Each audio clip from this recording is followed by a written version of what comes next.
Thank you. Come on up. We got plenty of room, plenty of seats here. We don't throw anything. Yeah. We don't take up a collection. We're all good. Don's not a spinner. We're in good shape. Well, he might be, but you're far enough away. When I say 401, you say K. 401. Yay! Hooray, financial planning. Ladies and gentlemen, I'm Matthew Cavadon. I'm on the board of directors. That's not important. What is important, Don Brown, he's been a financial planner for 30 years. He is the special needs funding coach, and he's going to talk today about several vehicles by which you can save money, make money, and keep eligibility for government money. So he's spoken at 6 conferences. He's a longstanding friend of AMCSI. We're glad to have him back this year. And without further ado, Don Brown. Thank you very much.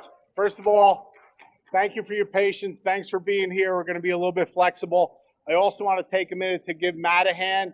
Matt's a first-time attendee and joined the board directly. And Matt's also an attorney and teaches at his college. So I'm proud to have him here. So please welcome him with me as well. Okay.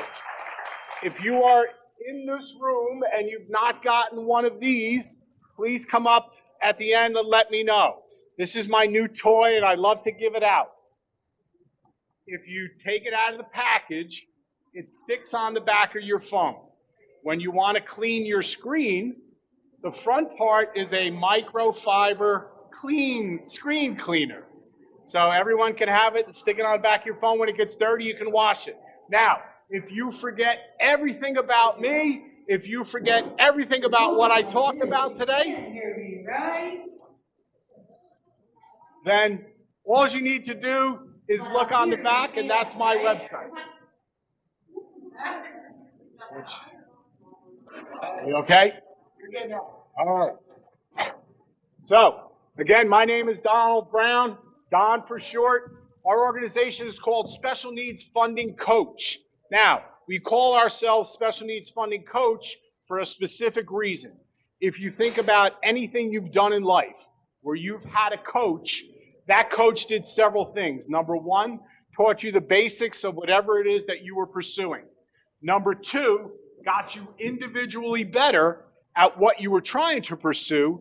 And number three, if it was any sort of competition or sports, etc., that coach taught you how to win. So when we're talking about planning for a family that has a special needs dependent, we want to teach you how to win. What does that mean? That means that until the laws change, until things are easier, we want to work within the framework that we have together. So today, whenever you have... Better? Better? Okay. If I talk too loud now, you got to let me know. But today, what we're doing is we want to do 3 things for anyone who's ever attended a workshop with me. Anyone, this is more than the first time you've seen us speak? Good. Okay. There's 3 things we have as objectives. Number 1, you came here to learn something, so we want to deliver on that, and we want to teach. Number 2, I don't want this to be a lecture. We would like it to be interactive, so we ask questions along the way. Certainly, I'm welcoming your questions. And at the end, anyone who's attended this session, we can have a 20-minute consultation to address your personal questions. We can do it by phone, we can do it by Zoom, whatever works for you. And lastly, we do want to have a little bit of fun along the way and possibly give away some cash and prizes if we do this correctly. So, we're going to talk about 2 things specifically today. Understanding ABLE accounts, what they are, what they do, and 2, what a special needs trust is, and what is the difference between the 2 of them. Now, I am proud to say, as I mentioned, this is my 6th or 7th time attending the conference, and each time I come here, I am inspired by the sense of community, by what you all do for each other, and how you guys achieve independence and do the best thing that you can for each other and your families. So what we're here to do is help you make that in. There's the important legal disclosure. Okay, so let's talk about where the ABLE account came from. So, my first question to the group, it's an ABLE. tell me what the letters A, B, L, E stand for? Anyone? Say that again? Achievement. Achievement, that's right. Anybody else? There you go. Somebody said it. Achieving a better life experience. Where's my volunteer? What's your first name? Angela, give me she's volunteering. She doesn't stay close. Now, if you that one baby over there, you have two choices. You can win a scratch off for quick money, or if you want to take a big risk, there's a Mega Millions thing. Which do you prefer? Scratch off. See, we're learning about it. We want the quick money first, right? Okay, so the ABLE account stands for Achieving a Better Life Expectancy. We can talk a long time about the origins of that, how it developed. It's not really exciting and fun story, but the idea behind it now is any individual that has a disability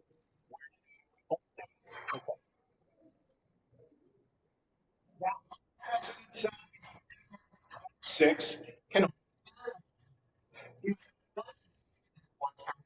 heard of something called College Savings Plan 529s. The ABLE account is on the same Internal Revenue Code. So basically, what is it? It is a tax-free savings account for anyone that has a disability. And any monies in that account do not count against needs testing for government support services. So many in the room may be aware of this. If this is your first conference, or if you have a youngster, you may not be. So next question. What is the maximum amount of assets? You have to raise your hand. What is the maximum amount of assets that you need and still qualify for government support services, specifically $2,000. Now, that is the whole idea. You big money, Mega Millions, quick money scratcher.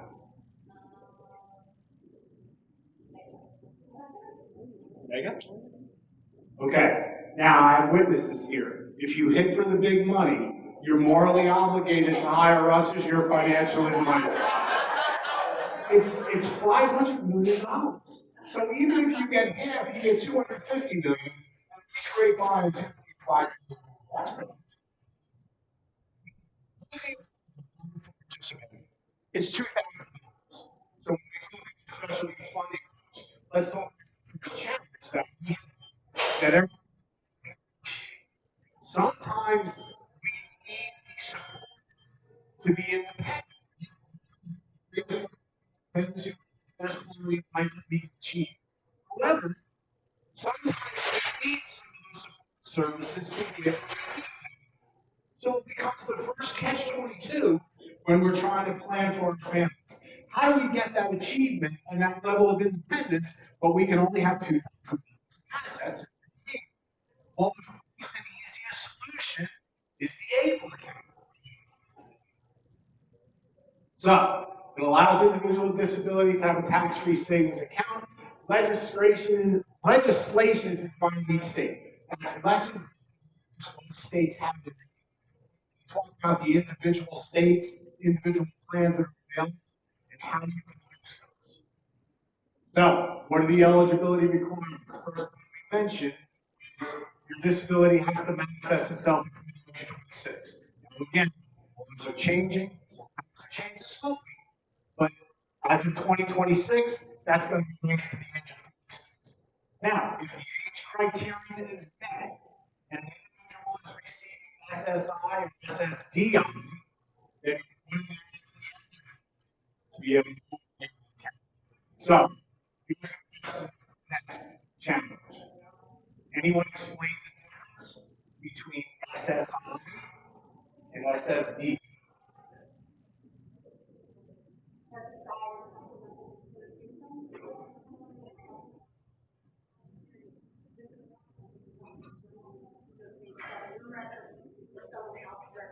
$100% correct. Since you're a volunteer, we're going to give you a vote. All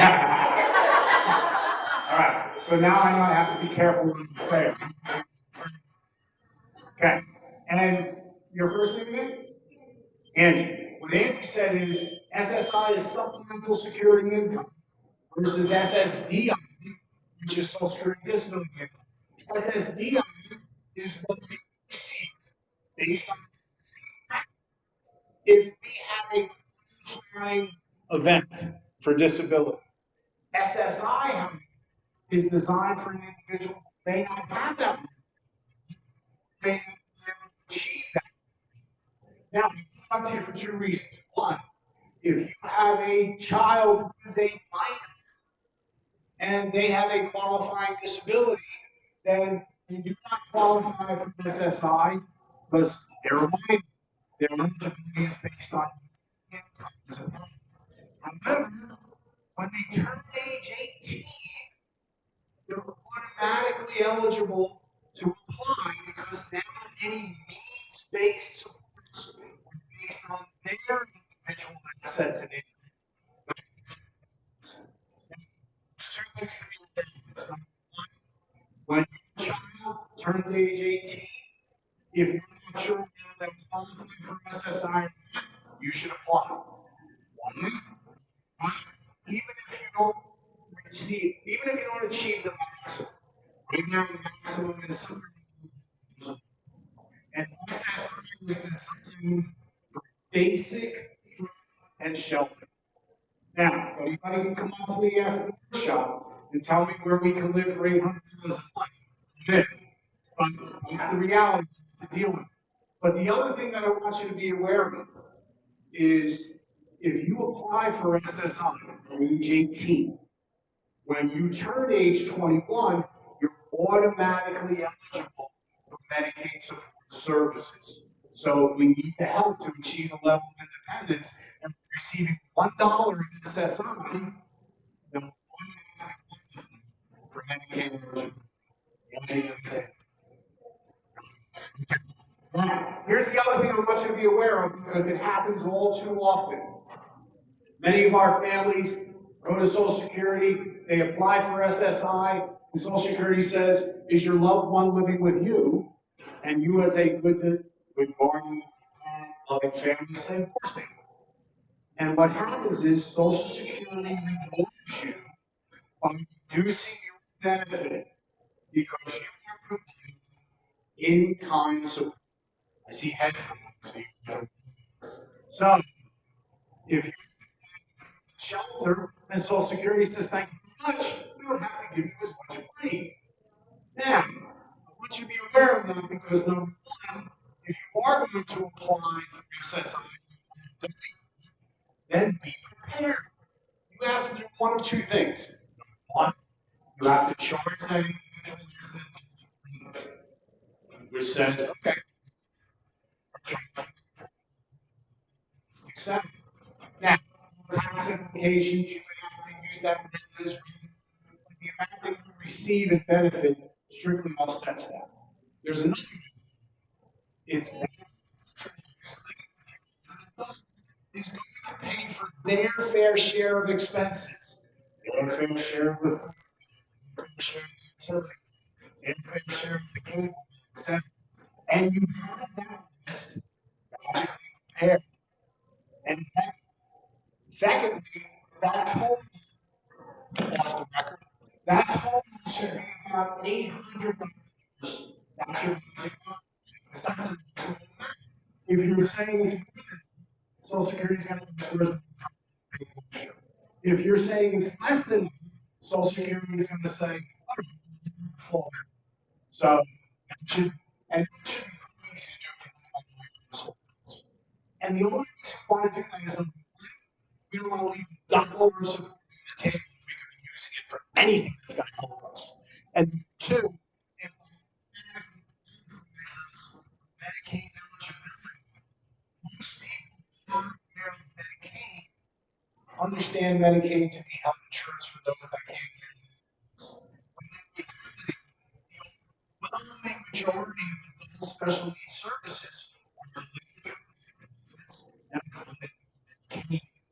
So that's why the able account becomes the first level of insurance, because now we can achieve Medicaid eligibility, get support services we need, but we can still have a level of independence where we can earn income, we can save money, we can do all the things that we want to do to be able to and achieve that level of independence. Am I walking too far away? All right. I've just been told to stand still, which is not easy. Okay, what are the guidelines? First thing to be aware of, the maximum amount that you can put into an ABLE account is currently $17,000 a year. So, for those of you that may have had monies accumulating in UGMA accounts, possibly in 529 plans, etc., if you're approaching those ages, it's time to open that account and transfer those monies into the ABLE account. As a matter of fact, the government has made one good concession, which is if you have 529 plans, you are allowed to transfer the maximum amount, which is $17,000 a year, from the 529 plan to the ABLE plan. Now, we gave handouts of the slides. So if you did not get them and you want them, please make sure you see me at the end. And make sure that you get a copy of these slides. But what's the situation? We can put $17,000 a year.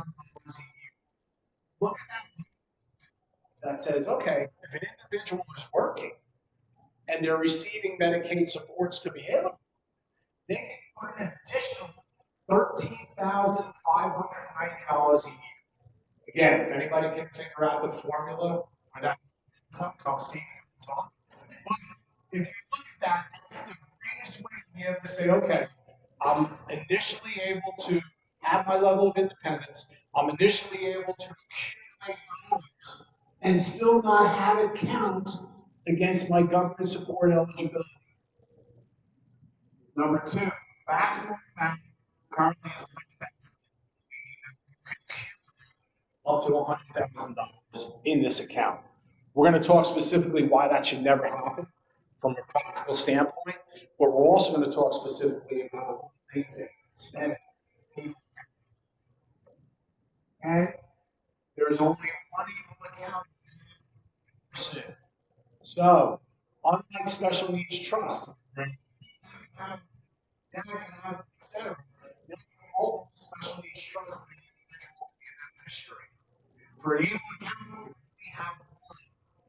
However, it does not need to be in the state that you reside. We're going to give you some resources on how certain answers to questions as you may have. But if you live in one state, account, to another state, you do not have to close that account. You can keep the same account you have. What you can do is you can't say, okay, I have one of you to another state, two. You only have one. And contributions can be made by any. So whether it's putting excess SSI money in there, whether it's gifts, etc., anyone can deposit money in. The thing to be aware of, it's very much like you don't get to say when assets are built. You put it as cash. And like the case or 529 plans, each individual plan has a list of assets that you must choose from. What I would tell you is when we get to manager and distributions, if you open up an ABLE account, just put this in the back of your mind. Request a debit card. Because if it's an ABLE account, then Social Security, Medicaid come to you, and it depends on what happens. Even in New Jersey, it's different. But if they come to you and they say, okay, I want to see if this account is still eligible, see what you spent those monies on. If you have a debit, you simply print up your statement. So what I want to do is I want to take a look at qualified disability expenses. So let's take a step back. For those individuals that have an ABLE account, it's your account. For those individuals that may not have the ability to be able to do that, then somebody who's either can use it. The other thing to be aware of is the able account is not something that you would be able to bank. It's not something that you would use a financial user like myself. Able account is strictly done. So we're going to give you some great resources that you'd like to use, and you can go on there. Take a look at the list of disability expenses, education, transportation, assisted technology, health, prevention and wellness, financial management and administrative expenses. So, two things to be aware of. And somebody else may know this. There is an expense in this list that money can be used for that cannot be done with a special needs trust. There's one expense on that list where you can spend $8, but you could not have a special needs trust distribution to pay for. Legal fees, she said. I'll give you a lottery ticket just because you participated, but that's not the legal. But we have to do legal fees, so it is. Here. You can let her pick. Okay.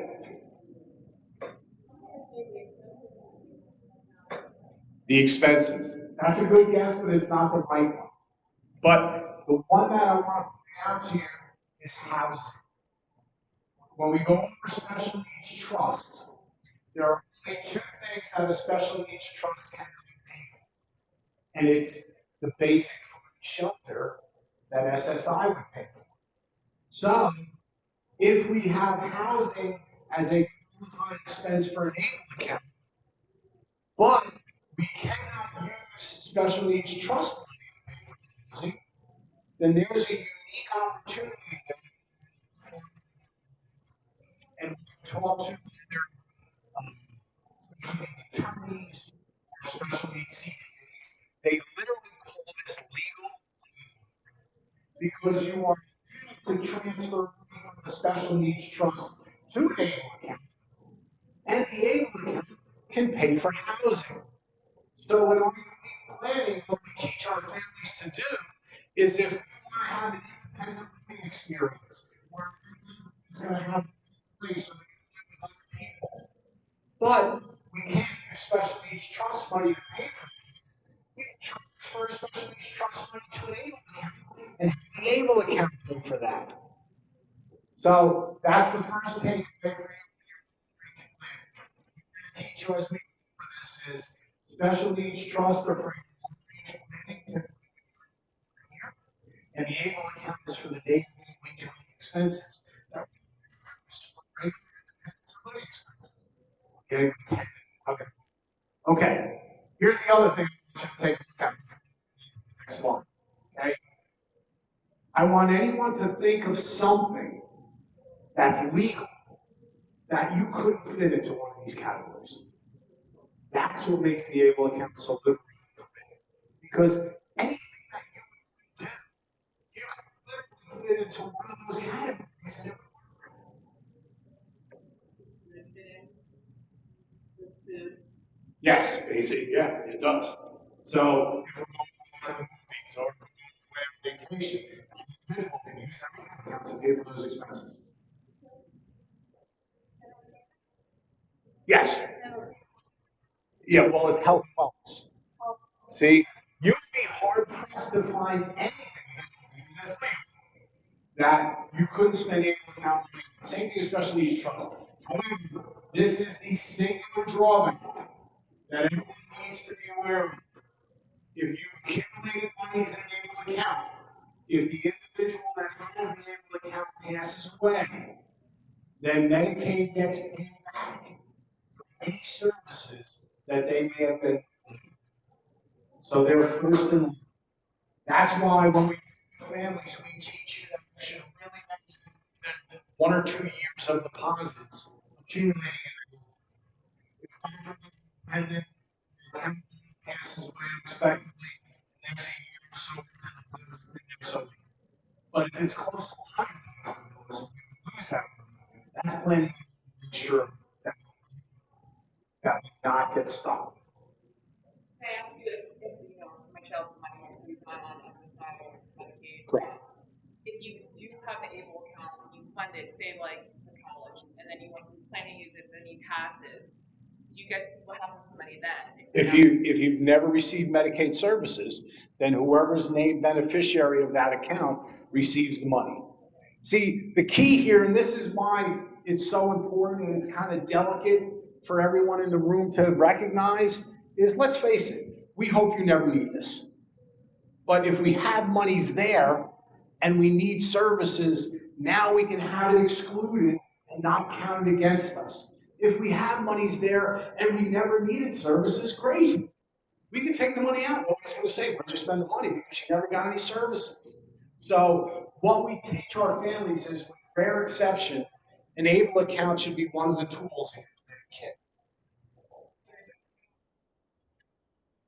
You can have more than $100,000 in the account. However, once you get above $100,000 in the account, if that individual is qualifying for any Social Security, that gets affected.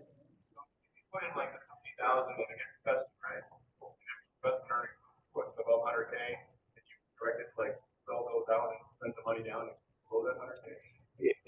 The question was, if we're accumulating money and the investments are growing, and that brings to over $100,000, basically what happens is you are temporarily suspended from Social Security.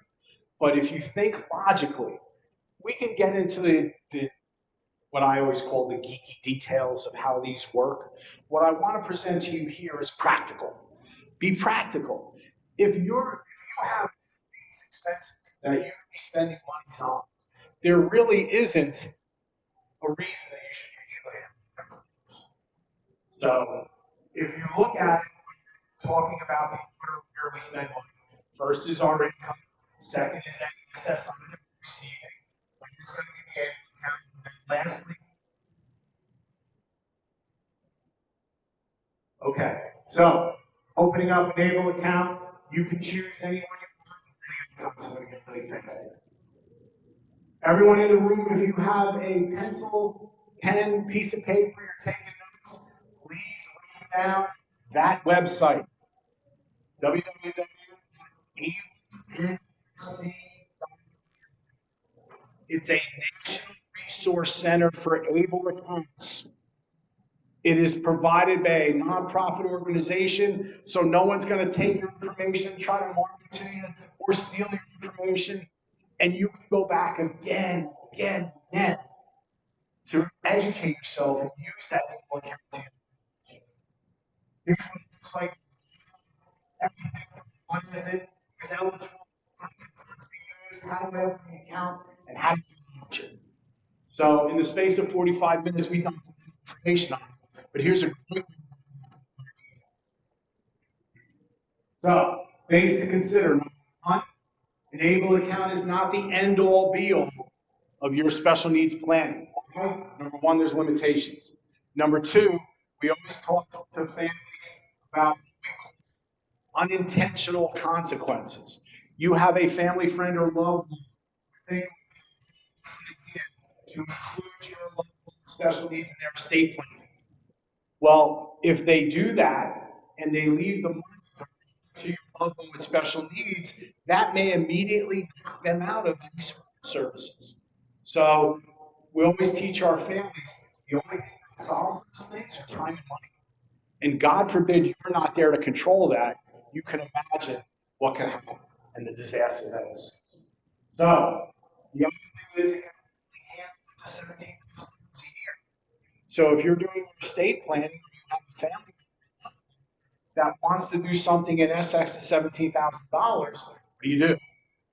Well, that's where something called the Special Needs Trust comes in. And what the Special Needs Trust does is it allows an unlimited amount of assets to be placed in that trust, where the beneficiary of that trust is your loved one with special needs. And those assets never count against government. Plus, if your loved one with special needs passes away and there's assets left in the trust, you get to choose where they go. Other loved ones, family members, caretakers, worthy charities, etc. A properly drafted special needs trust, the government never gets their hands on. So when we start to talk about trust, I know a lot of families glaze over thinking trusts are for rich people and trust fund babies and all that. When in reality, anyone who has a family, children, property, a trust would probably benefit them. Anyone who has a special needs dependent in their family, a trust is almost imperative to have for your long-range plan. So what we teach our families is to imagine a trust with a definition. Anybody definition for a trust? Somebody said we always get security. It's a group, okay? And that's what a group is. But the definition that I want you all to remember, so no one can confuse you about estate planning, wills, and trust, is a trust is a bucket. Think about what a bucket does. First thing a bucket does is it holds what you put in it, right? So whatever you have in your special needs trust bucket, whatever assets, whatever funding, the trust holds it.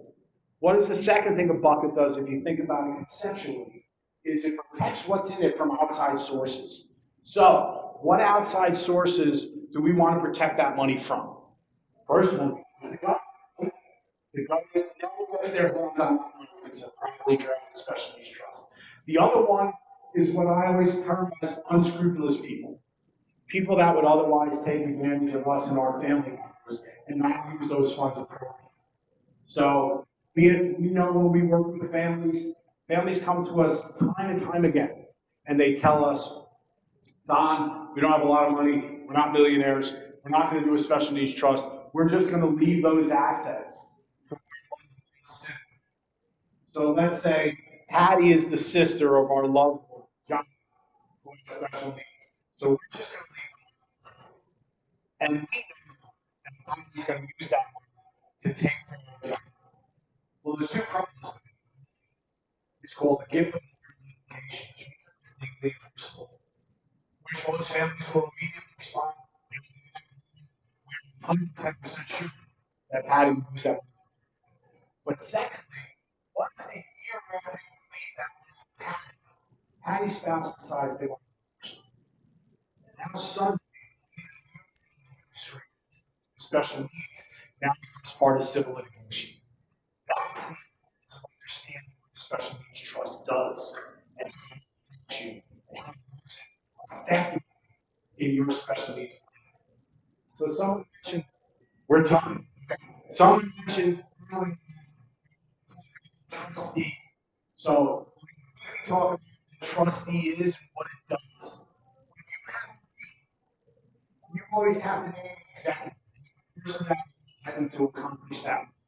When you have a trust, you name a trustee. A trustee is the person that's responsible for doing distributions, record-keeping, tax returns, etc. for that trust. So typically, when you announce a trust, there would be trustees. But who's going to be the successor trustee? And that's where we take responsible individuals. We also have professional organizations that can manage special needs trust. There are not a lot, but there are few that do that because the trustee has responsibilities. Where is that investing? How's that distributed? Keeping funding, tax returns, etc. So it's not something where you pay attention to and you ask them, sure. You need to understand what the responsibilities are. Okay, so how can we help? Number one unique thing I think we do well is we understand the delicate intricacies between government supports and financial planning. Number two, we want to make sure that when you're doing your planning for your loved one, three things always happen. Number one, they always qualify for government support services if they need it. Number two, hopefully we provide peace of mind answering the question, what happens when? And lastly, regardless of where you stature, we make sure that we maximize your resources. How do we do that? families individually. We find out home, B, C, what strategies can we bring to the table. And D, obviously, those things and make sure that we process them. Okay. We'll put a lot of information out here in a short period of time. Website, ableNYC.org for the accounts. There's my information. Again, if you forget everything about me, everything about my presentation, and if you go on the screen clean, it says special needs funding coach.com. And that's our website. Now, one last thing before we stay presenting to answer any questions. Each of you, if you didn't get one, there's a survey. And when you do this survey, and if you full special needs funding coach resource kit, there's things in the special needs plan. There's a special needs plan. There's 10 mistakes that we want families to avoid. So instead of traveling all around the country and bringing dozens and hundreds of these, we simply say, if you want, simply put your address and lastly, we want your feedback. All the progress and all the additions and improvements that we made have always come from your feedback. So I always jokingly say to workshop participants, if you like the workshop, please let Michelle and your team know. If you didn't, please let me know. If you probably take a minute and fill out that survey, and if there's any specific information you want, check it off on the box. Anyone who attended this workshop, if you want that consultation where we answer your useful questions, schedule it. Again, conference by Zoom for you. Yeah. If you don't have a survey, please raise your hand. Angie will get one to you. If you did not get a copy of the slides, please come see me or make a note on your comments and we'll make sure we get you one. And if you didn't get a screen cleaner, please come up and see me. So first, let me thank Bob for hosting the workshop. We appreciate his assistance and thanks for being here. Thank you for using for this presentation. And lastly, if anyone has any questions, I'll be happy to address them either individually after the workshop or presentation. First, thanks for coming. We hope you the message, and we appreciate you sharing time with us. We go to other places and appreciate you coming. Sorry. Oh, sorry. Angie, we need a survey. Sure.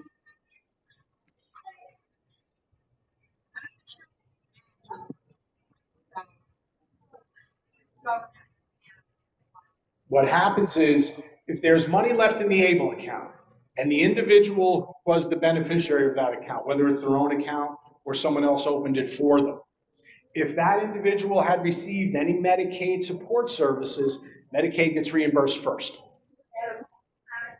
Doesn't matter. Nope. If it's the beneficiary, they receive services, then Medicaid's going to get paid back. So the thing I want everyone to be aware of when you're doing planning is, from a practical standpoint, if your loved one has an ABLE account and they pass away, whatever money's left in it's going to go to Medicaid. But that's why we want to teach you how to effectively use it. This should not be the big accumulator of dollars. This should be the way that we can achieve independence, still get the support services that we need, and spend it on the things that we want to spend it on. When we were talking about the ABLE account, what you can spend the money on, special needs trust, we always teach our families that you can spend that money on anything that's legal. So if you're leaving money in your special needs trust and you want a loved one, sibling, to be able to adjust their home so they can have their sibling live with them, the ABLE account and the special needs trust can do that. If you want to pay for relatives to fly across the country and go on vacation with your loved one, special needs trust can do that. So it's important, number one, if you establish a special needs trust, to get a qualified attorney. This is not the attorney that you go to for your estate closing. This is not the attorney that you get through the discount program. This is a very individualized trust, and you want it to be broad where it can accomplish anything you want. Even if we don't need it anymore, we tear it up. But we also wanted to be specific in where it qualifies. What do we mean by qualified? If you do your planning right, your special needs trust would be funded predominantly as well. But that's also when someone from Social Security is going to read that trust. And while we would have that a trained attorney like that, it's going to be a layperson. And that layperson is trained to look for what we call disqualifiers. And I'll share with you the two biggest disqualifiers we get into. Number one, the trust reimbursed family members. Special needs trust cannot do that. And number two, the trust pays for things that if you have any trust that you're involved in, that's a family trust, a dynasty trust, or anything like that, those trusts have language in it that typically says, for the beneficiary of this trust can pay for the health, education, maintenance, and support of our beneficiary.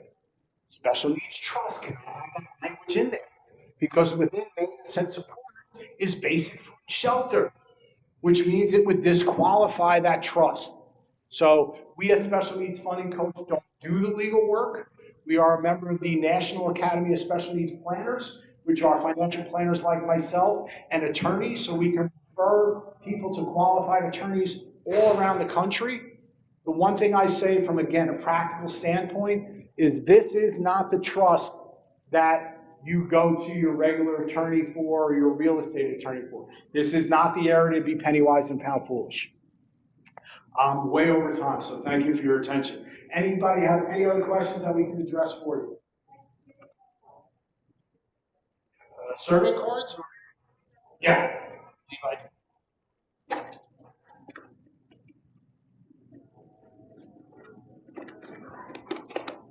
Okay. I do not have them here, but they're out at my table. If you did not get a survey card, please come see them. I'm literally getting like kicked out of the so thank you very much for your attention. I will stay as long as you want. I have a table outside. Come speak to me. And certainly, your cards, you can either leave them on your seat, bring them up here, give them to Angie or myself, and we'll happily collect. Again, thank you very much for coming. Enjoy the rest of the conference.